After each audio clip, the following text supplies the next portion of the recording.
아버지 감사합니다. 지금 우리가 참 하늘의 비밀인 이 요한계시록 말씀을 묵상하면서 성령님께서 우리에게 들려주시는 말씀을 듣고자 합니다. 주님, 하늘의 영이 의욕으로 붙잡아 주셔서 이 말씀이 저희들에게 영적으로 열리게 하시고, 그리하여 이 말씀을 받아서 이 말씀을 읽는 자와 듣는 자가 지키는 자가 복이 있다고 하셨사오매, 우리가 이 말씀을 그냥 묵상으로 끝나지 않게 하시고 말씀을 실천하고 순종하여서 성령께서 하신 복을 받는 저희들 될 수 있도록 이 시간 함께하여 주시옵소서. 부족합니다. 주님, 모자랍니다. 주께서 함께하여 주시옵고 주의 성령이 간섭하여 주시어서 말씀이 깨달아지고 깨달은 말씀을 그대로 전하는 이 시간 될 수 있도록 주의 성령이 도우시고 함께하여 주시옵소서. 감사드리옵고 예수님 이름으로 기도드리옵나이다. 아멘.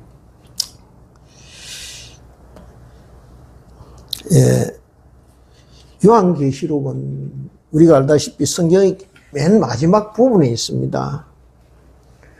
사실 이 성서 중에서 요한계시록만큼 논란의 중심에 있었던 그런 책은 없습니다. 일찍부터 요한계시록을 정경에 포함시킬 것인가 아닌가 하는 이런 논쟁의 대상이 되었고, 종교개혁을 일으켰던 루터나 칼빈 모두가 다른 데는 모두 주석을 이렇게 남겨놓았지만 요한계시록에 대해서만은 주석을 내지 않았습니다. 그래서 유사이로 많은 기독교 이단이 이 요한계시록에 등장하는 여러 이미지들이나 문구를 자의적으로 해석하거나 또 엉뚱하게 해석함으로써 많은 성도들을 미혹해 하거나 세상에 이렇게 무리를 일으켜 왔습니다. 그만큼 요한계시록을요, 바로 해석해서 그 속에 담긴 영적인 의미를 이렇게 바로 전하기가 쉽지 않다는 것입니다. 하물며 영적이지도 못한 저희겠습니까? 그래서 일례로 이제 1992년 우리가 잘 알 것입니다. 10월 28일에 일어난 후거 사건, 이것을 많은 사람들이 기억하고 있을 것입니다. 이장님이라는 목사가 그날 밤 자정에 10월 28일 자정에 휴거가 일어날 것이라고 이렇게 선동하여서 대한민국 전체가 아주 난리가 난 적이 있습니다. 그래서 달리던 이 지하철에서 기관사가 이 사실을 이야기하기도 하고, 아마 그도 이 신천지 뭡니까 다미성교회 이제 이 성도겠죠, 신도겠죠. 그래서 자녀들이 멀쩡히 다니는 학교를 그만두게 하고, 직장에 다니는 회사원들이 중도퇴직하고, 전국 곳곳에서 집단 가출이 이렇게 일어나곤 했습니다. 제가 알기로는요, 한국의 한 방송사도 이 사건을 이렇게 이 현장을 중계한다고 난리 법석을 피운 적이 있는데요. 우리가 잘 아는 MBC입니다. MBC. 그런데 정작 이 사건의 장본인인 이장님은 그럼 그 시간에 어떻게 있었느냐 하면은 사기 사건으로 수사를 받고 교도소에 수감되어서 그 시간에 자고 있었다고 그럽니다. 장본인이. 이처럼 요한계시록에 대한 많은 잘못된 해석과 적용으로 지금도 여러 곳에서 이런 폐들이 끊이지 않고 일어나고 있는 것을 우리가 보게 된다는 것입니다. 왜 이제만 하면 이런 사건들이 계속해서 이어지고 있습니까? 이유가 있습니다.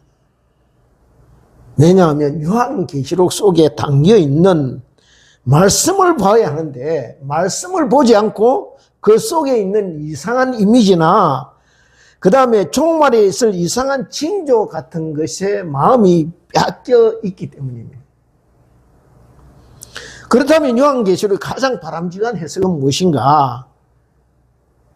요한계시록에 등장하는 일곱인, 일곱 대접, 그 다음에 말 탄 사람, 그 다음에 용이나 이상한 생물 같은 알쏭달쏭한 이미지에 집착할 것이 아니라 말씀을 붙들어야 한다는 것입니다.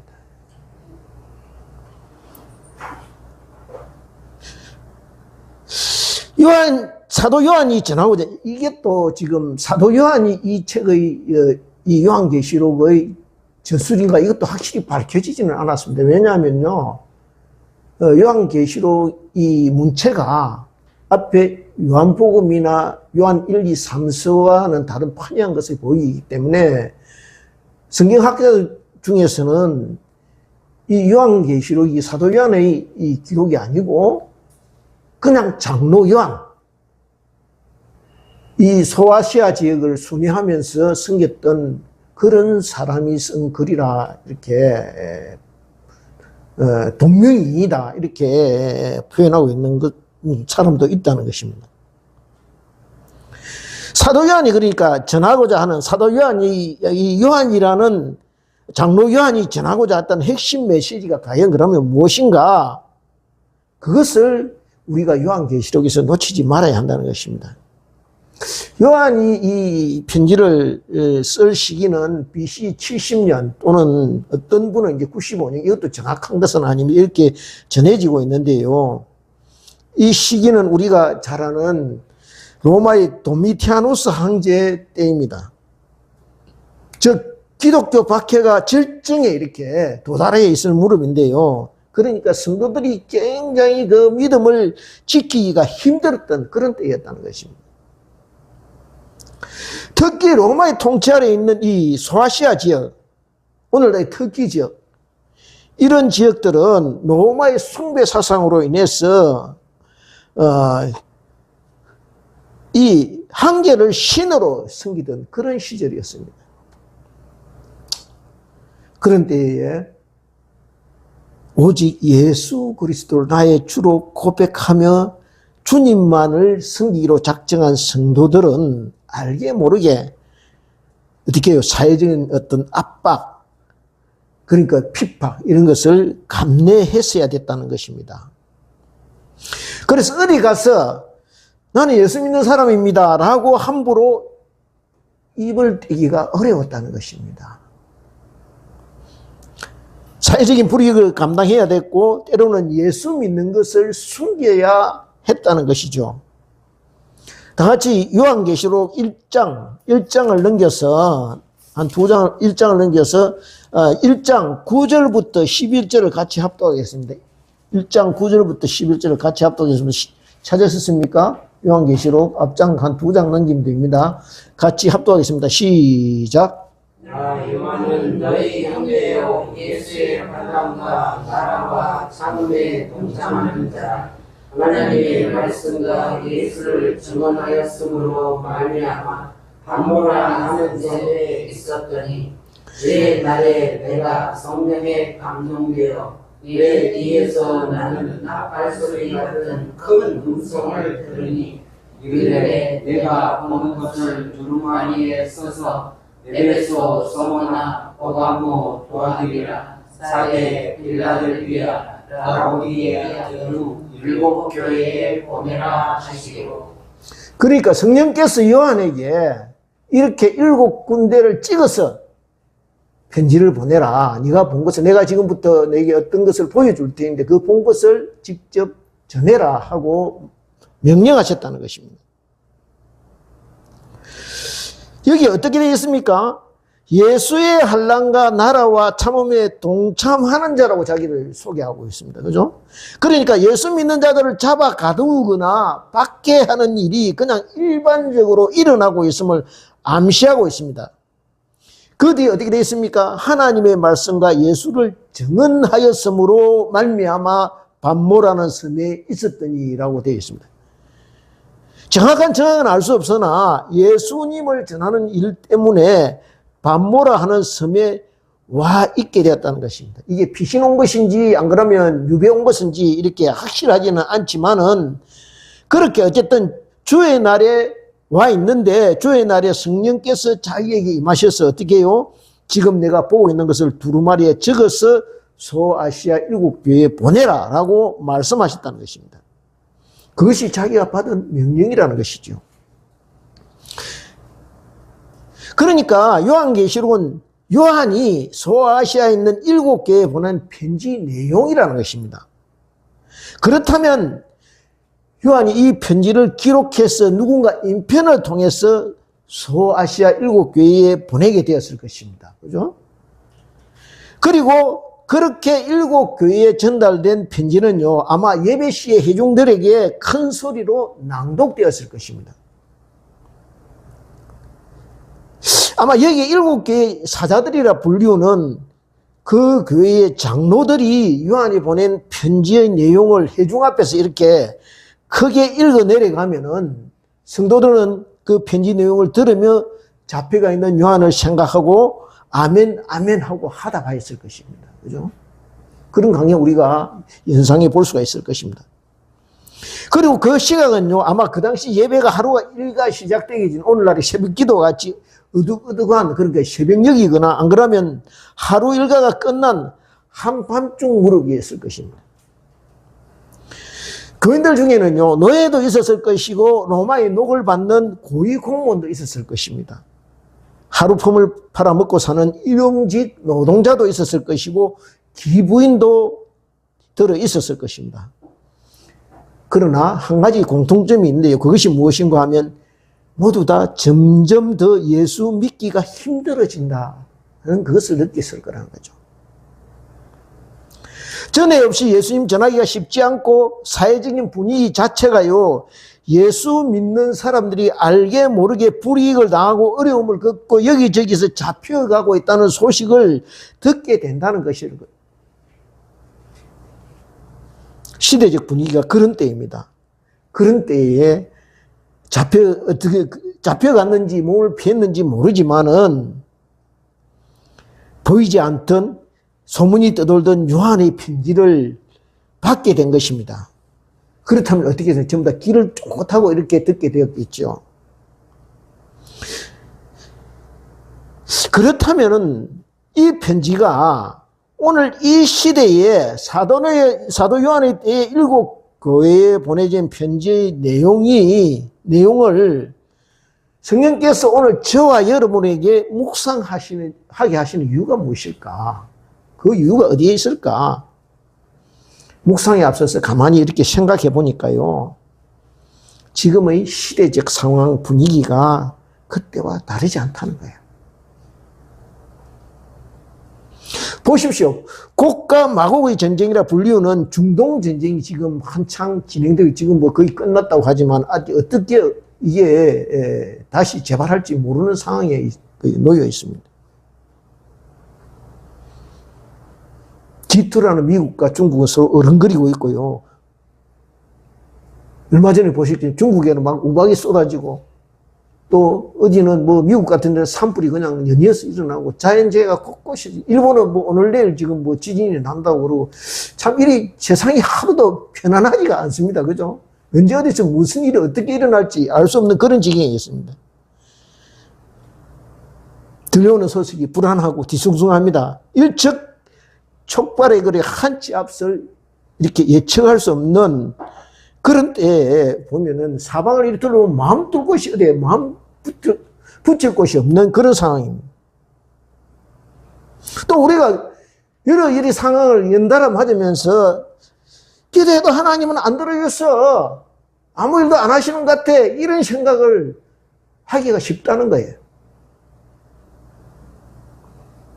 그래서 모두 마지막 때가 가까이 다가온다라고 이 말들을 하고 있습니다.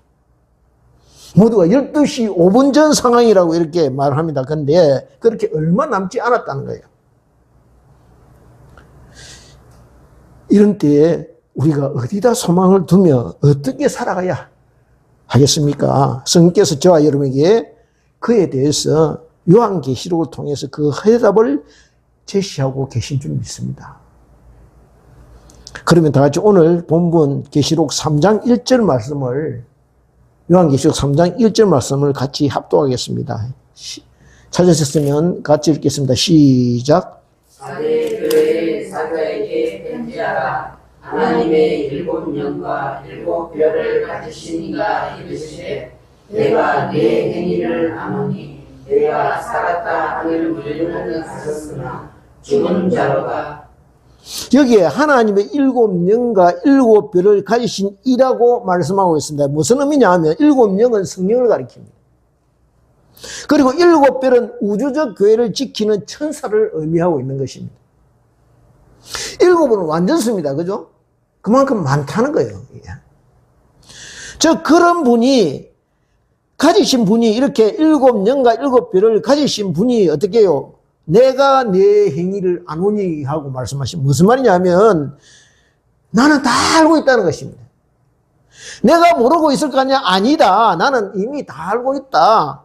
내가 어떤 징에 있는지, 어떤 상태에 있는지, 어떤 처지에 있는지 이미 다 알고 있다. 이렇게 말씀하고 계시는 것입니다. 그분이 뭐라고 하십니까? 그분이 이르시되 내가 네 행위를 아노니 네가 살았다 하는 이름은 가져 죽은 자로다 라고 말씀하십니다. 사실요, 이 4대 지역은 어떤 지역이냐면 옛날부터 양털 가공업과 염색업이 발달된 곳입니다. 게다가 군사적으로, 지리적으로 군사 요충지여서 난공불락의 요새 같은 곳입니다. 그러니까 사람들이요, 어디 쳐들어올 일 없지, 뭐 걱정 안 해도 되지. 그러니까 등 따시고 배부럽게 살 수 있는 그런 여건을 갖춘 곳이라는 것이죠. 경제적인 부가 넘쳐나는 오늘날 우리 대한민국 사회와 같은 그런 환경을 가지고 있는 곳이었다는 것이죠. 게다가 대부분의 특히 그리스 지역이 그랬듯이 그리스의 어떤 여신이나 이 제우스 같은 신들을 주신으로 섬기고 있는 그런 도시입니다. 그러다 보니 자연적으로 어떻게 해요? 학락과 사치, 태폐적인 분위기가 사회 전체를 뒤덮고 있는 오염된 그런 곳이었다는 것입니다. 그러다 보니 자연적으로 이런 안몬주의, 어떻게 해요? 물질주의, 세속주의가 음란한 문화가 교회 안으로 스며 들어오기 시작했을 것입니다.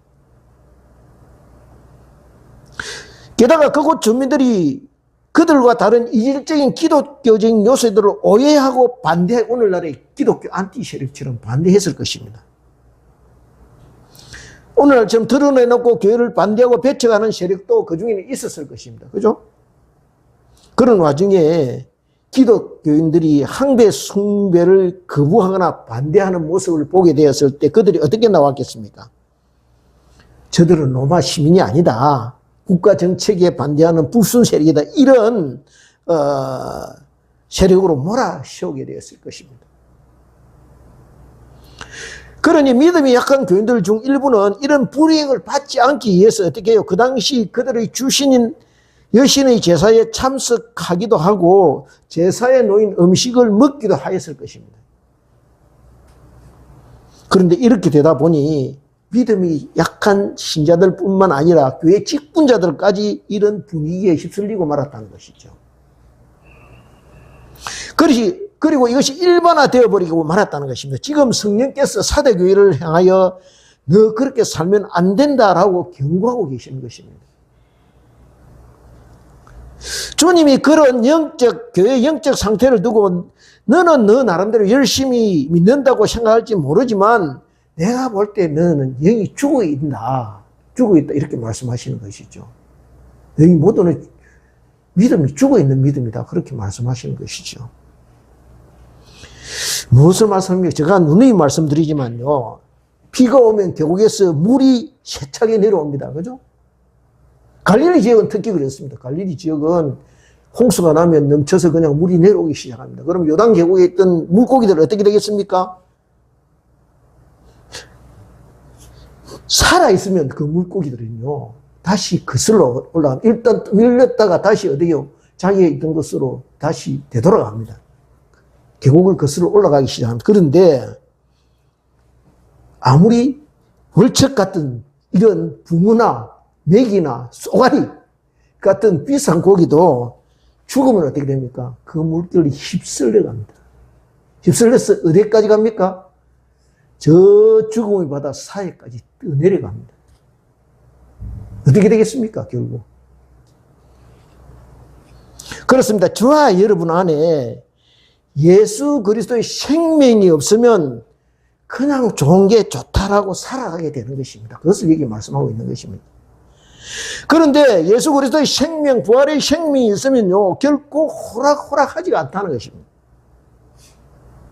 온 사회가요, 차별금지법을 찬성해도 생명이 있는 사람은요, 이건 안 돼! 라고 그렇게 물결을 거슬러 올라가게 된다는 것입니다.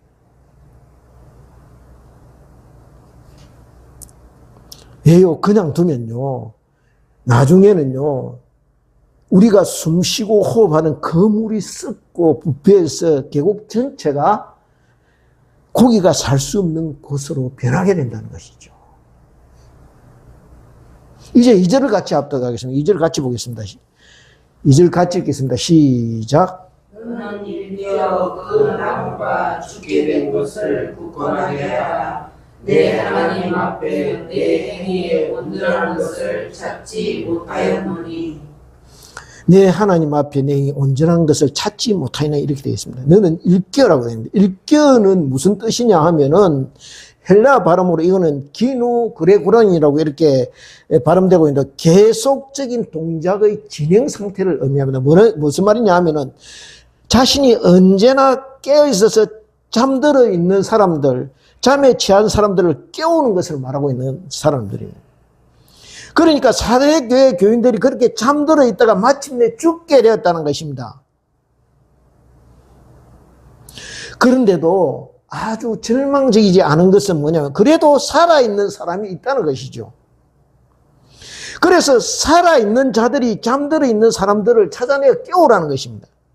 이 말씀을 하고 있는 것입니다.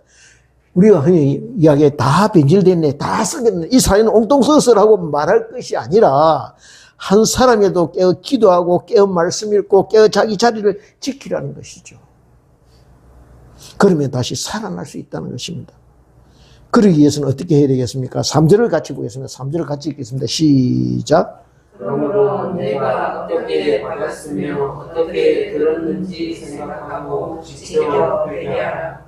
만일 읽지 아니하면 내가 도둑같이 이르리니 어느 때에 내게 이르는지 내가 알지 못하리라.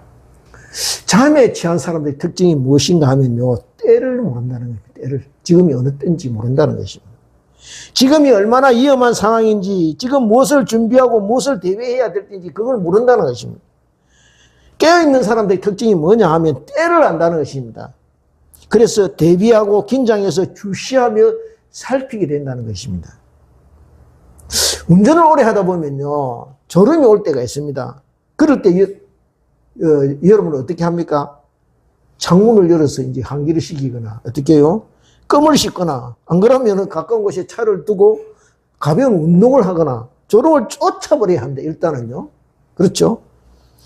그렇습니다. 깨어있는 사람은요, 자신의 영적 상태를 언제나 살피게 된다는 거예요. 3절에 어떻게 되어 있냐면 내가 어떻게 받았으며 라고 되어 있습니다. 무엇을 말합니까? 네가 예수 그리스도를 보면 어떻게 받게 되었는지, 네가 영생을 어떻게 선물로 받게 됐는지 뒤돌아보라는 것입니다. 그래서 원래의 자리에 다시 돌아가라는 것입니다. 은혜의 자리, 눈물과 참회의 자리, 주님을 애타게 찾고 부르던 그 자리, 가난한 심령의 자리로 다시 돌아가라는 것입니다. 그것을 여기 말씀하고 있는 것입니다. 그리고 어떻게 들었는지, 예수 그리스도의 복음이 어떻게 내게 생명의 말씀으로 들려지게 되었는지 말씀을 찬찬히 다시 곱씹어 보라는 것입니다. 말씀의 참맛을 제가요, 처음에 말씀을 이렇게 받고 이렇게 저도 사실은 그래요. 요즘은 이게 뭐 처음에 말씀을 이렇게 이 신학교 가서 이렇게 말씀을 받고 묵상할 때는 말씀이 주는 희열이 일이 감당할 수가 없더라고요. 그 당시에 말씀이 깨달아지니까 와, 이게 그냥 금을 캐는 것 같는 거예요. 이게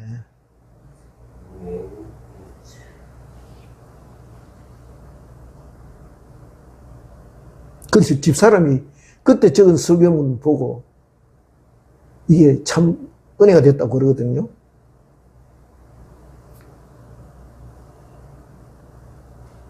여기 어떻게 되냐. 말씀의 참맛을 되살려 보라는 거예요. 그래서 어떻게 해서 그 은혜의 사랑과 자비하심과 긍휼을 잊어버리게 되었는지, 어떻게 그것을 잃어버리게 되었는지 회개하라는 것입니다.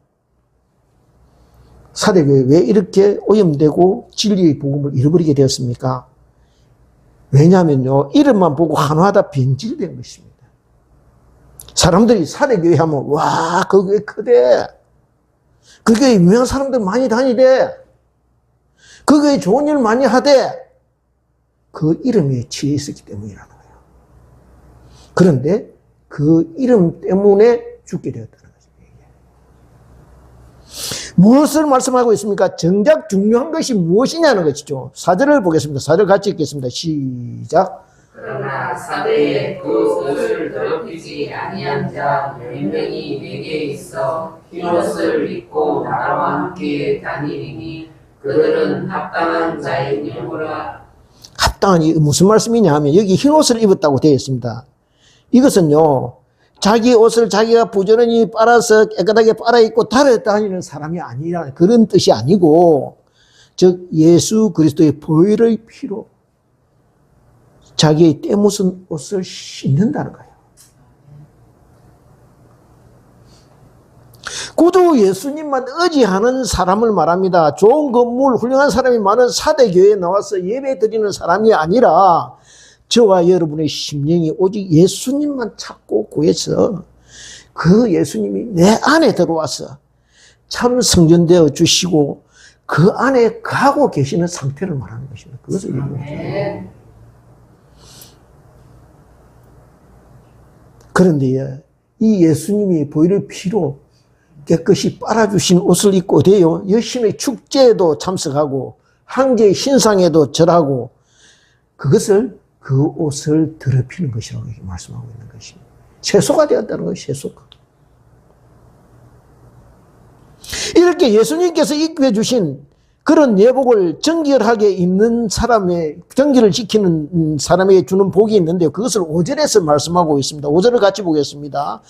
5절을 같이 읽겠습니다. 시작. 이기는 자는 이와 같이 흰옷을 입을 것이요 내가 그 이름을 생명책에서 결코 지우지 아니하고 그 이름을 내 아버지 앞과 그의 천사들 앞에서 시인하리라. 그의 천사들 앞에 시인하리라. 무슨 말씀입니까? 즉 너는 영원히 나의 사랑하는 자녀다. 나의 사랑하는 신부다.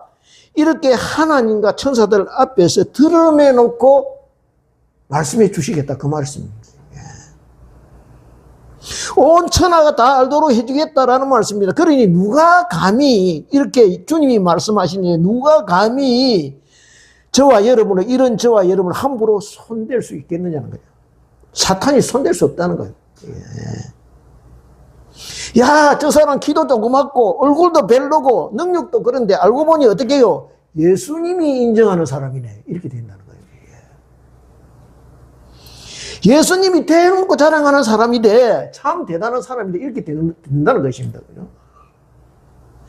그러니 누가 함부로 이렇다 저렇다 말할 수 없다는 거예요. 누가 함부로 건드려 보겠다고 사탄이 마음을 먹겠느냐는 것이죠. 그뿐만 아니라 이 흰옷을 입고 예수님과 함께 다닐 것이라고 이렇게 말씀합니다. 흰옷은요, 여러분도 알다시피 조금만 티끌이나 흠이 묻어도 금방 드러납니다. 그죠? 그러니 어찌겠습니까? 흰옷을 입고 다니면 부지런히 어때요? 예수 그리스도의 피로, 보혈의 피로 옷을 이렇게 자주 세탁해야 된다는 것입니다. 죄를 안 지은 사람이 아니라 회개가 자주 날마다 수시로 예수 그리스도의 보혈의 피로 옷을 빠는 사람들이 흰옷을 입고 다니는 사람이라는 것이죠. 다 같이 요한계시록 7장 13절부터 14절을 같이 보겠습니다. 이게 406페이지입니다. 뒤로 조금 넘겨서 7장 13절부터 14절을 같이 보겠습니다. 7장 같이 찾았으면 같이 읽겠습니다. 시작. 장로 중 하나가 응답하여 나에게 이르되 이 흰옷 입은 자들이 누구며 또 어디서 왔느냐. 14절. 내가 말하기를 내 주여 당신이 아시나이다 하니 그가 나에게 이르되 이는 큰 환난에서 나오는 자들인데 어린 양의 피에 그 옷을 씻어 희게 하였느니라. 뭐라고 어린 양의 피에 그 옷을 씻어 희게 하였느니라 이렇게 되었지. 즉 언제나 영적으로 민감하여서요 주님이 곁에 있어야 하는 사람이라는 것이죠. 예? 그러니 만왕의 왕 주님이 머무시는 데가 내 집이 되고 언제나 주님이 계시기 때문에 온 우주의 머리신 주님이 가시는 길이 내가 가는 길이 된다는 거지. 그러면 어떻게 되느냐? 그 길이 만사형통 길이 된다는 거예요. 그 길이 마침내 승리의 길이 된다는 거죠. 그 길이 그치는 것이 없는 그런 탄탄대로가 되고 그 길이 생명의 길이 되고 그 길이 부흥의 길이 되고 그 길이 영광과 존귀의 길이 되고 그 길이 이기는 길이 된다는 것입니다. 그래서 여기 말씀하고 있는 거죠. 이제 사대교회에 대비해서 빌라델비아 교회는 어떠한가 그것을 보여주시는데요. 다 같이 7절 8절을 같이 읽겠습니다. 7절 8절 같이 읽겠습니다. 시작. 필라델비아 교회의 사도에게 편지하라. 거룩하고 진실하사 다윗의 열쇠를 가지시니 곧 열면 닫을 사람이 없고 닫으면 열 사람이 없는 그가 계시되 8절. 볼지어다 내가 내 앞에 열린 문을 두었을 때 능히 닫을 사람이 없으리라. 내가 내 행위를 아노니 내가 작은 능력을 가지고서도 내 말을 지키며 내 이름을 배반하지 아니하였도다. 여기에 다윗의 열쇠라고 되어 있습니다. 이 말은요 이사야서 말씀을 인용한 것인데요. 다 같이 이사야서 여기 22장 20절부터 24절 말씀을 한번 같이 보겠습니다. 991페이지. 991페이지. 22장 20절부터 24절 말씀입니다. 찾으셨으면 같이 읽겠습니다. 그날에 내가 엘리야의 아들 내 종 엘리야김을 불러 내 옷을 그에게 입히며 내 띠를 그에게 띄어 힘있게 하고 내 정권을 그의 손에 맡기리니 그가 예루살렘 주민과 유다의 집의 아버지가 될 것이며 내가 또 다윗 집의 열쇠를 그의 어깨에 두리니 그가 열면 닫을 자가 없겠고 닫으면 열 자가 없으리라. 못이 단단한 곳에 박힌 같이 그를 견고하게 하리니 그가 아버지 집 영광의 보좌가 될 것이요 그의 아버지 집의 모든 영광이 그 위에 걸리리니 그 후손과 족속 되는 각 작은 그릇 종지로부터 모든 여기 엘리야김이라는 사람을 하나님께서 지금 세우실 터인데 히스기야의 왕의 신하인 이 엘리야김이라는 사람에게 하나님께서 다윗 왕가를 대표하는 정치적인 권리를 주시겠다 이렇게 말씀하시는 건데요. 이 말씀을 지금 요한이 인용한 것입니다.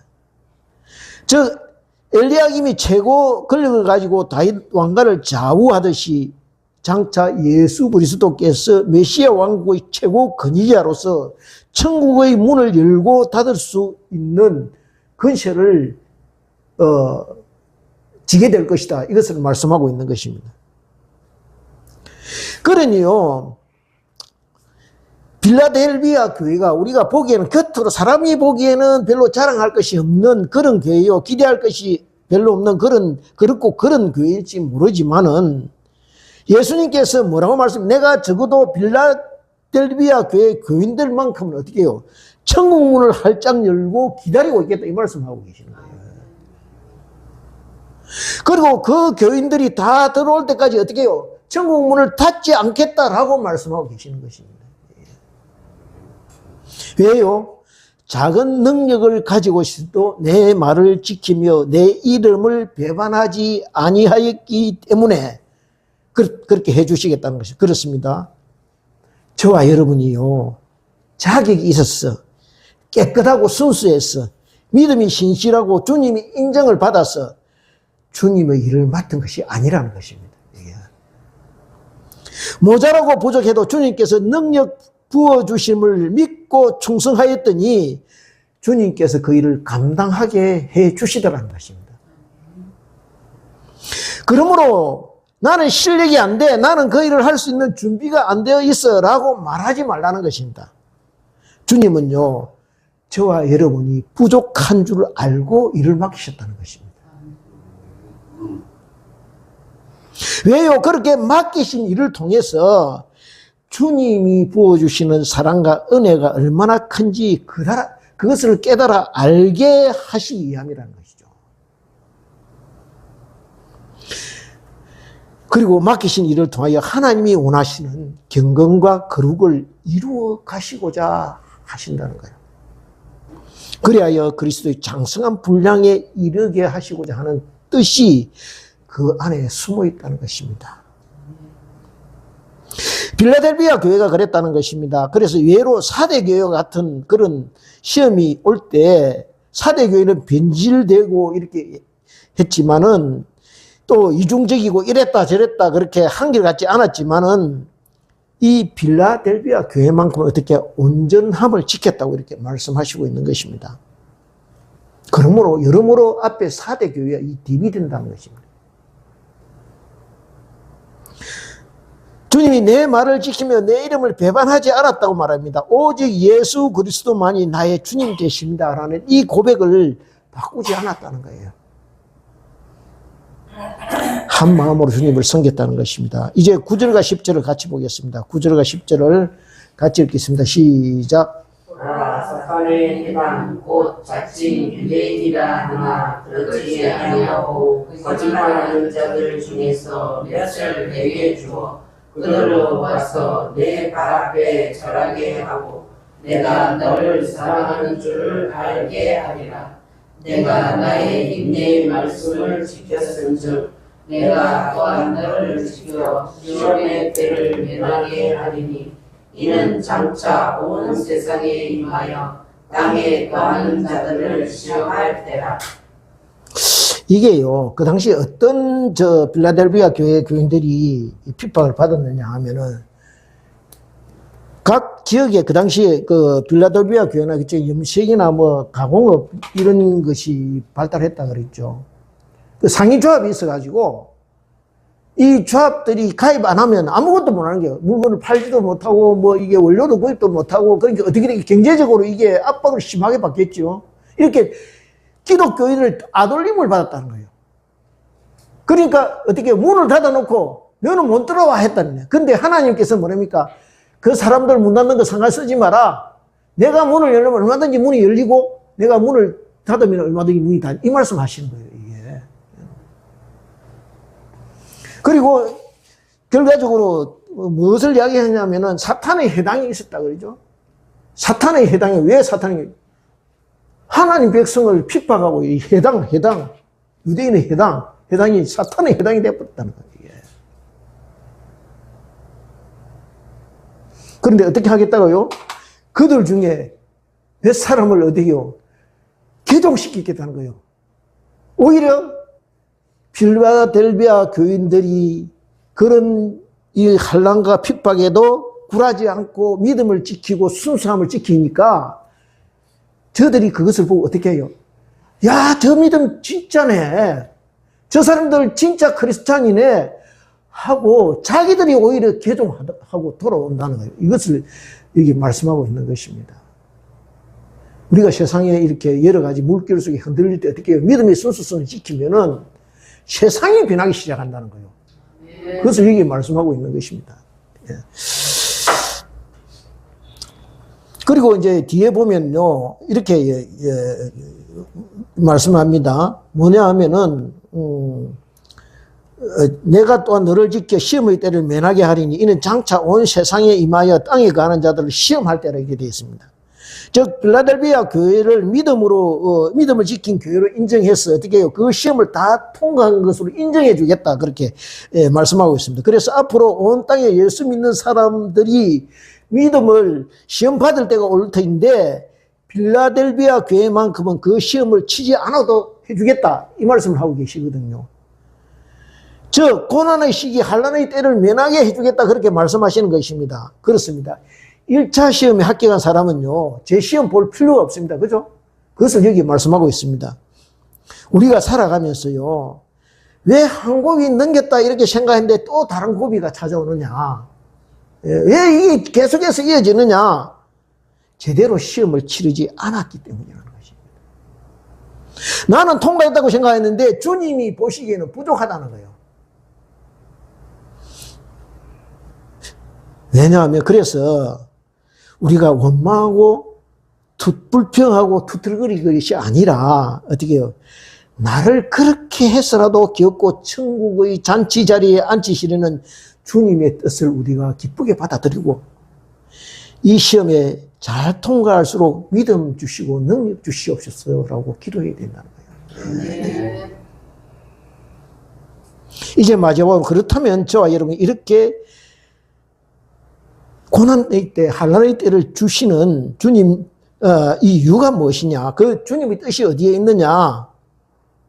왜냐하면 그렇게 함으로써 저와 여러분이 주님을 찾게 만들고 주님만이 나의 구원이심을 고백하게 하셨어. 어떻게 해요? 예수 그리스도의 예복을 입히시고 생명책에 저와 여러분의 이름을 올리려는 그 기쁘신 뜻을 깨달아야 한다는 것입니다.